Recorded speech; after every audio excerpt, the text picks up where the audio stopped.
ስደት ላይ ያላችሁ ሰዎች በመጀመሪያ ቤተሰቦቻችሁን እያስተዳደራላችሁ ያላችሁ በጣም ጀግኖች ናችሁ። ማንኛው ለቤተሰቦቻችሁ የምታደርጉት ወጭ በጣም ትልቅ ምንዳ አለው። ነቢያችን ሰለላሁ ዐለይሂ ወሰለም ሐዲስ ላይ ሲናገሩ ኢነከ ለን ቱንፊቀ ነፈቀተን ዐላ አህሊክ ኢላ ኡጅርተ ዐለይሃ አሉ። አንተ ለቤተሰቦችህ ምንም አይነትን ወጪ አታደርግም በዚያ ላይ የተመነዳህ ቢሆን እንጂ ብለው ተናገሩ። ለቤተሰቦቻችሁ የምታደርጉት እንትን ወጪ በጣም ትልቅ ምንዳ አለው። በተለይ ደግሞ ለእናቶችና ለአባቶቻችሁ ሲሆን ምንዳው ጀነት ነው። ነቢ ሰለላሁ ዐለይሂ ወሰለም አልዋሊዱ አውሰጡ አብዋብል ጀና አሉ። ወላጆች የመካከለኛው የገነት በሮች ናቸው ብለዋል። ያ ማለት ለእነርሱ መልካም ብትውሉ የገነትን በር እየከፈታችሁ ነው፣ ወደ ገነት እየገባችሁ ነው።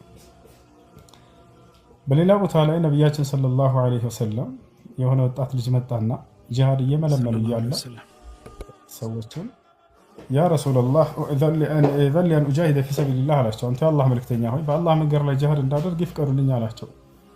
ልጁ ሲያዩት ወጣት ነው። አለከ ዋሊድ አሉት። እናት አለችህ አሉት። ነዓም አላቸው። አዎ እናት አለችኝ አለ። ኢዝሀብ ፈጃሂድ ፊሃ ፈኢነል ጀነተ ተሕተ ቀደመይሃ አሉት። ሂድና ተመልሰህ ለእናትህ